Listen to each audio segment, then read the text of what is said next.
para o condutor do inquérito, elas não eram formalizadas no momento da solicitação, por isso havia algumas solicitações informais. Mas quando as informações chegavam, elas eram imediatamente formalizadas, inseridas no âmbito dos processos e dada vista ao Ministério Público. Portanto, não houve nenhuma circulação de dados ou informações que não estivesse documentado adequadamente no processo. Uma outra percepção equivocada que circulou a propósito deste assunto foi que haveria iniciativas de ofício, independentemente de provocação pelo Ministério Público. Muito importante observar, o Tribunal Superior Eleitoral, sobretudo em questões eleitorais, ele tem o que tecnicamente se chama poder de polícia, que significa poder de fiscalizar e poder de reprimir condutas impróprias, condutas irregulares. O poder de polícia é exercido, e esse é o termo técnico, de ofício, ou seja, independentemente de procuração. De modo que o TSE tem o dever jurídico de atuar sempre que exista a circulação de alguma desinformação que ofereça risco ao processo eleitoral ou ao processo democrático, do qual o processo eleitoral é uma decorrência. Portanto, a ideia de que foram iniciativas tomadas à margem da lei é completamente equivocada. É uma desinformação jurídica. O poder de polícia é exercido de ofício. Basta a verificação de que exista alguma coisa errada ou potencialmente errada acontecendo. Eu ainda gostaria de lembrar, em nome do tribunal e em defesa do ministro Alexandre de Moraes e dos ataques impróprios e injustos que tem sofrido, o contexto em que esses procedimentos se deram, para que não se faça um revisionismo histórico abstraindo do que nós estávamos vivendo naquela conjuntura de risco grave para a democracia. E eu fiz de memória alguns registros aqui dos ataques graves que o Supremo recebeu, inclusive vindos de altas autoridades, no dia de comemoração da independência do Brasil. Nós vivíamos um contexto de acampamentos nas portas de quartéis pedindo golpe de Estado para impedir a posse do presidente da República eleito democraticamente. Nós tivemos situações de bloqueio das estradas. Nós tivemos situações de ministros cercados, eu mesmo, por centenas de pessoas com ameaça de agressão. Nós tivemos inúmeras ameaças de morte a cada um de nós.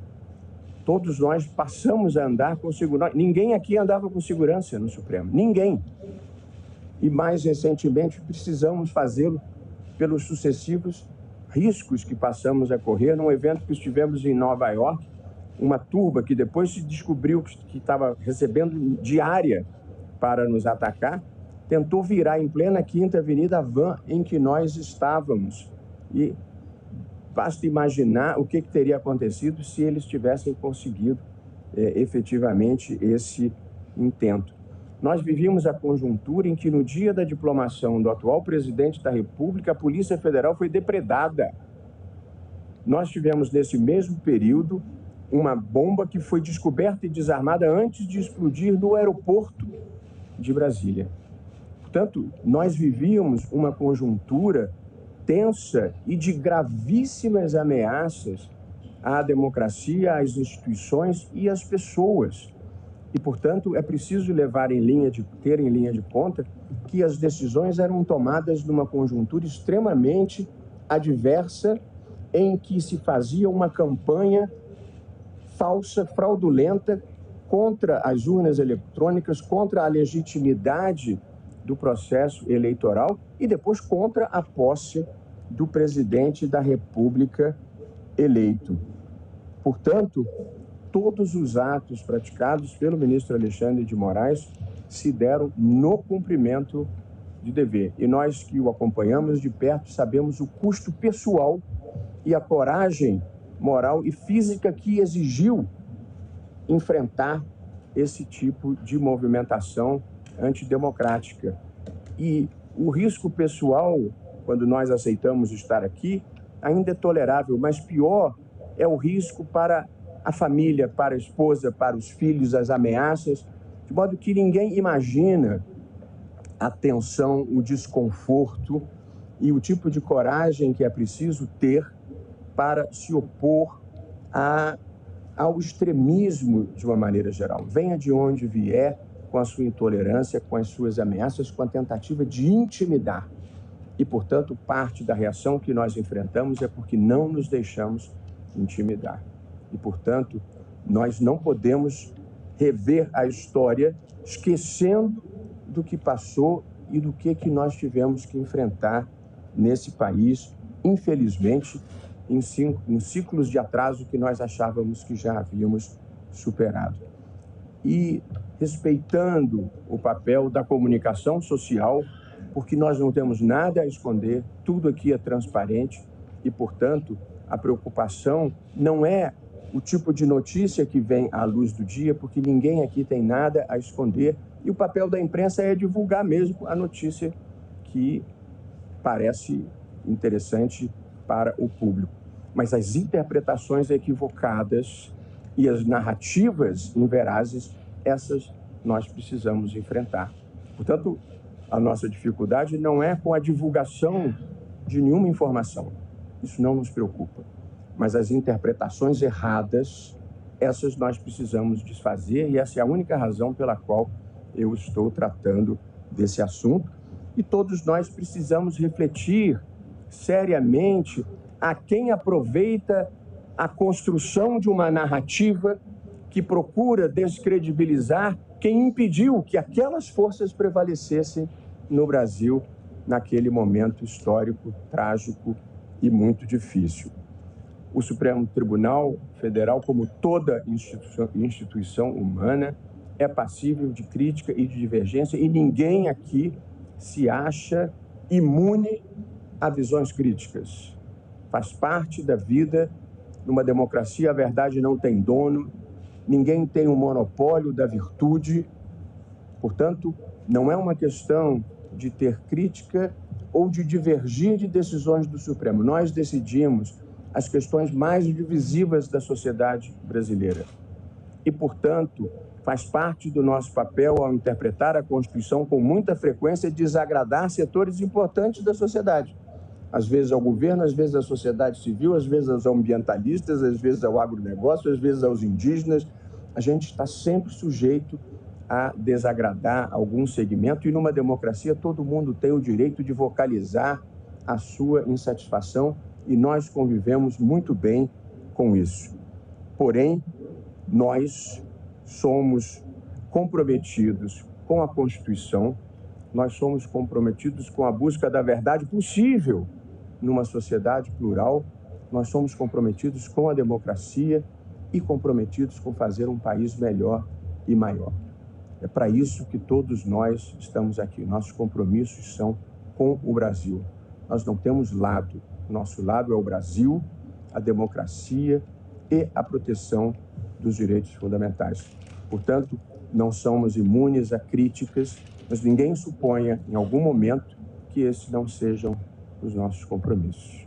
E, portanto, queria prestar esses esclarecimentos de fato que considero muito importantes e, de novo, para tudo nós temos uma explicação legítima do que é feito aqui. Nada é feito nas sombras, nada é feito na surdina, tudo é feito para cumprir a Constituição, as leis e para o bem do Brasil.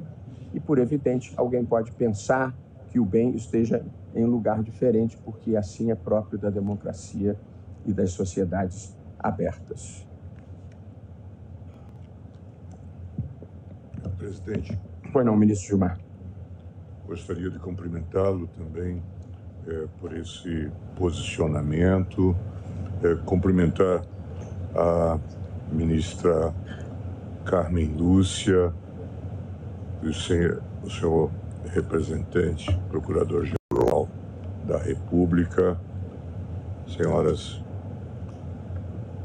senhora ministra, senhores ministros.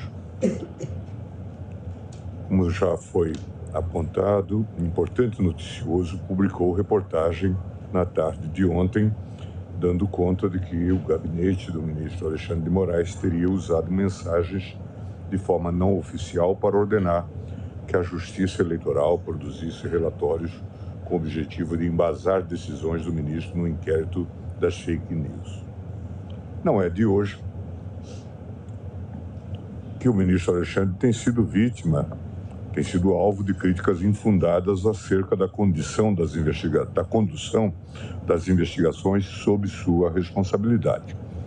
Sempre digo e repito, a atuação do Supremo Tribunal Federal e a de seus ministros não estão imunes a ponderações, e elas são bem-vindas quando buscam o aperfeiçoamento do nosso proceder jurisdicional e o fortalecimento institucional. No entanto, é imperativo que em tempos de crises e desafios à nossa democracia, possamos distinguir entre avaliações construtivas e ataques que visam a minar a independência e a integridade das instituições que sustentam o Estado democrático de direito. Todos sabemos que a censura que tem sido dirigida ao ministro Alexandre, na sua grande maioria, parte de setores que buscam enfraquecer a atuação do judiciário e, em última análise, fragilizar o próprio Estado democrático de direito, como Vossa Excelência acaba de bem demonstrar. A condução das investigações por parte do eminente ministro tem sido pautada pela legalidade, pelo respeito aos direitos e garantias individuais e pelo compromisso inegociável com a verdade. A independência judicial é uma das pedras angulares da nossa democracia, e qualquer tentativa deliberada e infundada de intimidar ou desacreditar um ministro do Supremo deve ser veementemente repudiada. Vivemos em tempos em que a verdade é frequentemente distorcida e a desinformação é usada como arma política. Neste cenário, é fundamental que defendamos aqueles que, com coragem e retidão, enfrentam essas ameaças, mesmo quando isso implica suportar o peso de críticas injustas e ataques pessoais. Muito se tem falado, a partir de vazamentos de diálogos ainda não esclarecidos, que o eminente relator praticou impropriedades na condução de inquéritos abertos para apurar crimes gravíssimos, como notícias falsas, calúnia, difamação e injúria contra membros do tribunal e seus familiares. A partir de conversas associadas a servidores do tribunal, setores críticos à atuação do Supremo no combate às fake news, na defesa da democracia e da lisura das eleições, têm reacendido e insistido em aleivosias já conhecidas e há muito repelidas em julgamentos promovidos neste plenário. A mais nova delas, que agora viceja a partir desses vazamentos, é que o gabinete do relator teria cometido irregularidades ao determinar que a Assessoria Especial de Enfrentamento à Desinformação, AEED, do TSE, elaborasse relatórios técnicos sobre notícias falsas e discursos de ódio, que foram amplamente divulgados nas redes sociais e que, por isso, chegaram ao conhecimento de autoridades da Justiça Eleitoral e do Supremo Tribunal Federal. Tal crítica deve ser repelida com altivez pelo tribunal.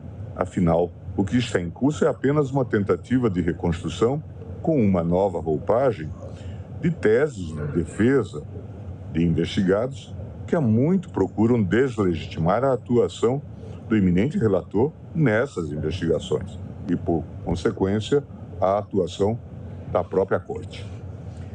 É preciso deixar claro que a atuação do ministro Alexandre de Moraes nessas apurações já foi referendada mais de uma vez pelo Tribunal Pleno. Na sessão realizada em 18 de 6 de 2020, por maioria de 10 votos a 1, o plenário entendeu que a abertura e a condução desses inquéritos possuem respaldo no artigo 43 do Regimento Interno do Supremo, que dispõe: ocorrendo infração à lei penal na sede ou na dependência do tribunal, o presidente instaurará inquérito se envolver a autoridade ou pessoa sujeita a sua jurisdição ou delegará esta atribuição a outro ministro. Na ocasião, a Corte declarou a validade do ato do então presidente, ministro Dias Toffoli, que determinou a instauração de inquérito com base nesse dispositivo para combater desinformação e compartilhamento em redes sociais de notícias fraudulentas que atentavam contra o Supremo Tribunal Federal, seus membros e, em geral, contra as instituições democráticas brasileiras. É importante que se diga, esses atos nada têm a ver com liberdade de expressão. O uso orquestrado de robôs, recursos e pessoas para divulgar de forma sistemática ataques ao Supremo, ameaças pessoais aos ministros e a seus familiares, passa longe da mera crítica ou manifestação de opinião. Trata-se a rigor de movimento organizado por grupos que buscam atacar as instituições responsáveis pela garantia dos direitos fundamentais e das regras do jogo democrático, entre as quais se destacam o Supremo Tribunal Federal e a Justiça Eleitoral. A atuação do eminente ministro Alexandre de Moraes, portanto, não decorre de capricho nem de propósitos pessoais, muito pelo contrário. Ao conduzir os inquéritos instaurados pela presidência do STF, o eminente relator desempenha relevante atribuição institucional de apurar condutas graves, que não fosse seu dirigente proceder, poderiam ter resultado na frustração das eleições presidenciais de 2022 ou, no limite, em um golpe de Estado. É disso que se cuida. E esse pano de fundo tem sido sistematicamente esquecido, como Vossa Excelência acaba de rememorar. Os episódios todos que se deram, inclusive, as manifestações em frente dos quartéis, que depois resultam no 8 de janeiro. A partir do momento em que foi designado o relator desses inquéritos, é dever do ministro Alexandre de Moraes determinar a apuração de todo e qualquer ato criminoso que chegue ao seu conhecimento, como é de rigor em qualquer espécie de procedimento investigativo e como fazem todas as autoridades que atuam em investigações de qualquer natureza. A abertura do inquérito, portanto, faz com que o relator tenha dever funcional de atuar proativamente para apurar qualquer notícia de ilícito relacionada ao objeto das investigações que seja trazida ao seu conhecimento. Nada há de anormal ou de heterodoxo nesse tipo de atuação. Por isso, ao contrário do que têm afirmado os críticos do tribunal, não estranha que servidores vinculados ao gabinete do ministro tenham diligenciado pelos canais institucionais adequados para solicitar a elaboração de relatórios sobre notícias falsas que eram públicas e circulavam livremente pelas redes sociais. Esses relatórios, isso deve ser enfatizado, não promoveram quebras dos sigilos dos réus, nem invadiram sua privacidade. Ao contrário, tais levantamentos apenas identificaram notícias públicas divulgadas voluntariamente pelos investigados em suas redes sociais. A ideia era somente registrar dados relevantes sobre possíveis divulgações criminosas, como data e horário de divulgação, o conteúdo da mensagem e seu endereço eletrônico, para impedir que elas fossem convenientemente apagadas, o que é um fenômeno que se repete, pelos investigados, a fim de frustrar o trabalho dos investigadores. Não é só. Também é importante registrar que, à época dos fatos, além de relator dos inquéritos das fake news e dos atos antidemocráticos, como Vossa Excelência já apontou, ministro Barroso, o eminente ministro Alexandre de Moraes também integrava o TSE. Nessa condição, a ele incumbia o exercício do poder de polícia, que é outorgado por lei a todos os órgãos da Justiça Eleitoral, a quem compete não apenas julgar as respectivas demandas, mas também exercer importante função administrativa de organizar as eleições e fiscalizar a conduta dos candidatos e partidos para inibir atos que possam comprometer a lisura do pleito. Qualquer pessoa que acompanhe a atividade da Justiça Eleitoral sabe que não são raros os casos em que servidores e juízes a ela vinculados, no legítimo exercício do poder de polícia, atuam proativamente para impedir a circulação de propaganda irregular e de qualquer prática que constitua infração à lei eleitoral. Ao verificar essas condutas, o juiz tem o dever de determinar o recolhimento do material e, ao mesmo tempo, registrar essa prática em relatórios oficiais. Em seguida, tais registros são remetidos para os órgãos competentes para investigar a conduta e apurar eventual prática criminosa. Não há nada de irregular nessa atividade de fiscalização, o que é realizada de ofício, sem qualquer espécie de provocação. O que se quer evitar é que a infração à lei eleitoral se perpetue e possa causar algum desequilíbrio entre os candidatos. Assim já o era no passado. E hoje, com maior razão, sabemos nós, em função da internet, dessa nova realidade. É exatamente o que ocorreu nos eventos recentes noticiados pela mídia. No caso, o gabinete do ministro do Supremo, encarregado de apurar notícias falsas, solicitou, ainda que por meios mais céleres, diante da urgência que é inerente à atuação em meio ao processo eleitoral, que os órgãos do TSE desempenhassem as funções para as quais foram criados. O registro em relatório oficial de informações sobre notícias falsas que circulavam amplamente nas redes sociais e atentavam contra o equilíbrio das eleições. Tudo isso acompanhado pelo eminente Procurador-Geral da República, que acompanha e se manifesta em todos os inquéritos que tramitam nesta Corte. Vale destacar que a situação colocada pela matéria, pela reportagem, em nada se aproxima dos métodos da chamada Operação Lava Jato, como muitos querem fazer crer.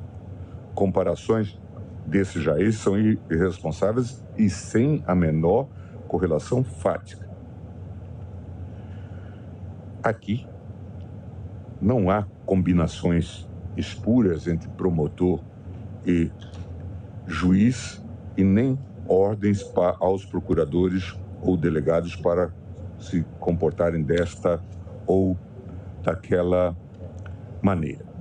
Portanto, querer comparar os métodos utilizados naquela operação com a forma de condução do ministro Alexandre nos procedimentos em curso nesta Corte são uma tentativa desesperada de desacreditar o próprio Supremo Tribunal Federal em busca de fins obscuros relacionados à impunidade de pessoas que perpetraram graves atos, inclusive tentativas ou propósitos de golpe. Presidente, gostaria de encerrar esta minha fala mais uma vez me solidarizando com o ministro Alexandre de Moraes, que há muito tempo tem sido vítima de injustas agressões físicas e virtuais, não só ele, mas também sua família, como nós sabemos.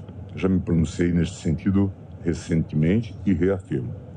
Vossa Excelência, ministro Alexandre, enche de orgulho a nação brasileira, demonstrando ao mesmo tempo prudência e assertividade na condução dos múltiplos procedimentos adotados para a defesa da democracia em nossa pátria. Muito obrigado, presidente.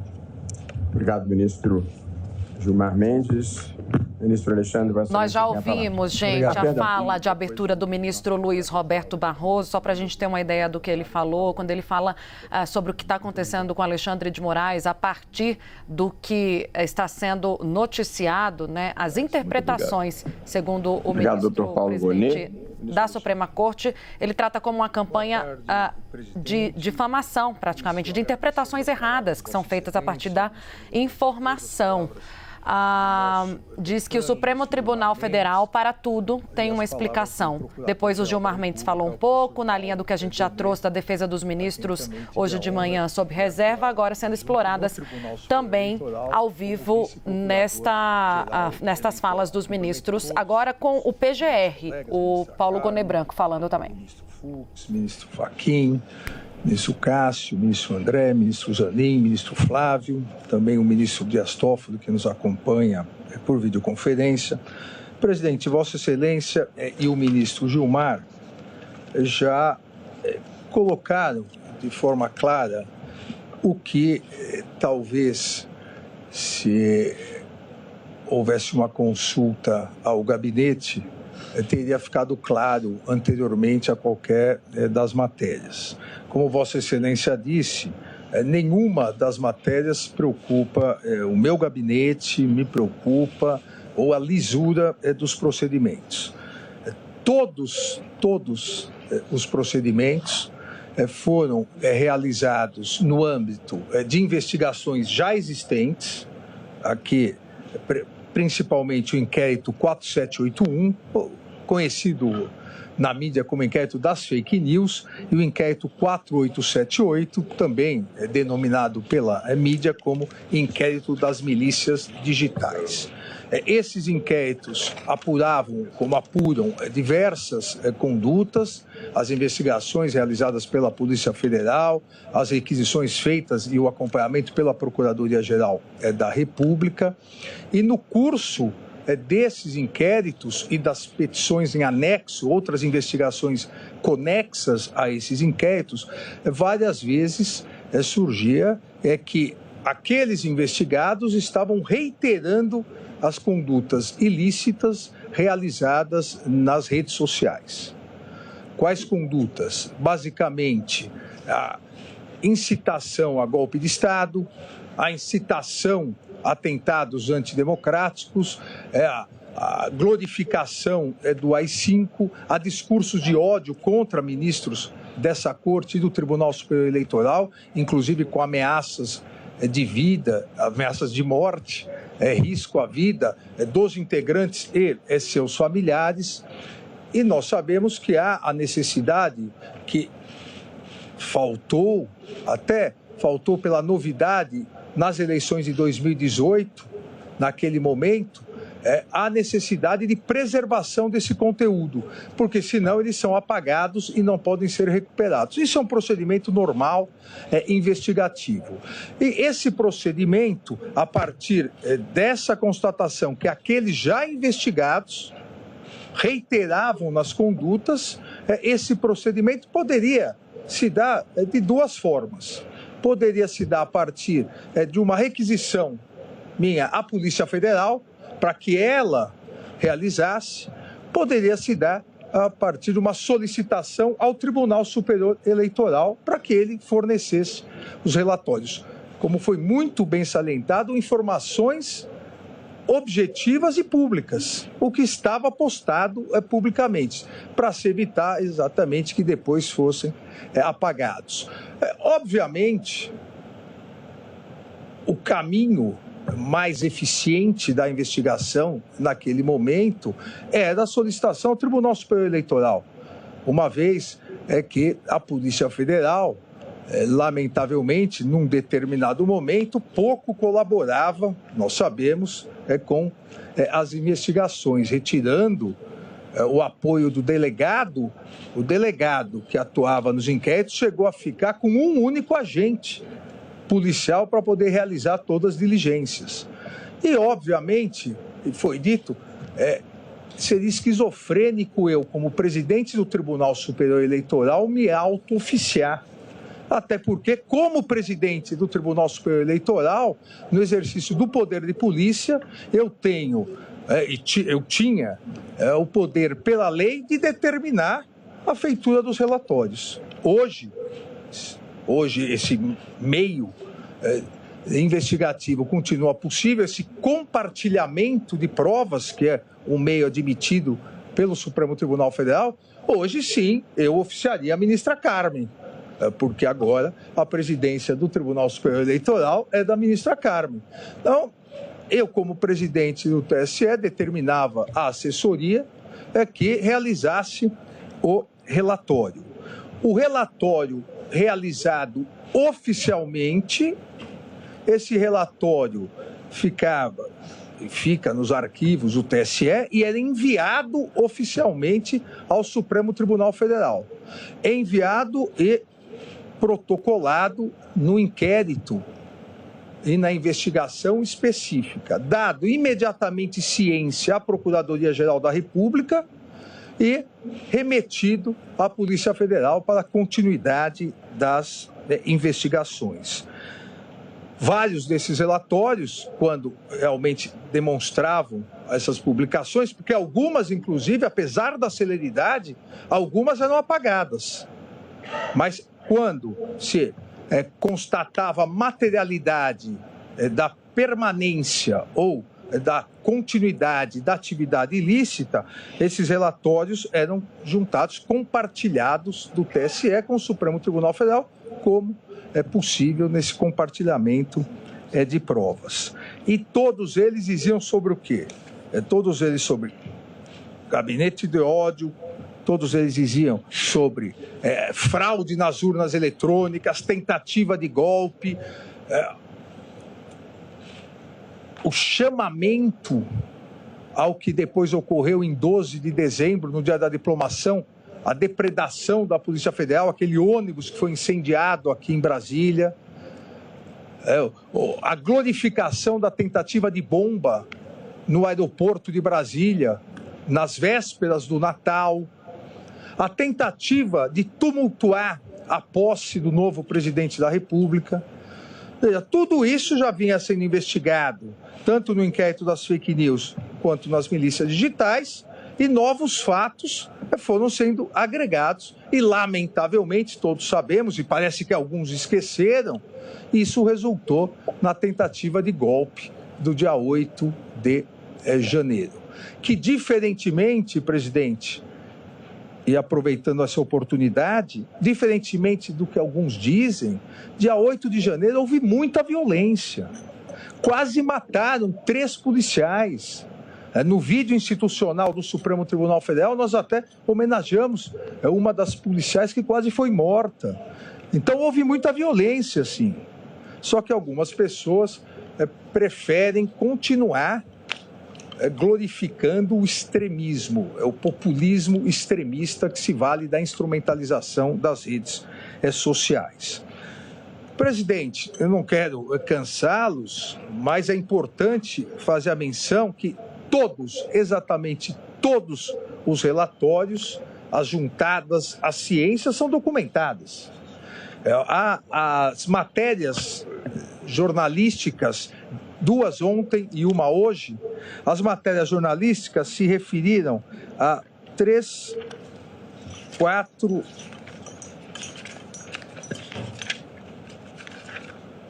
5, 6, 7, 8 pedidos de relatórios.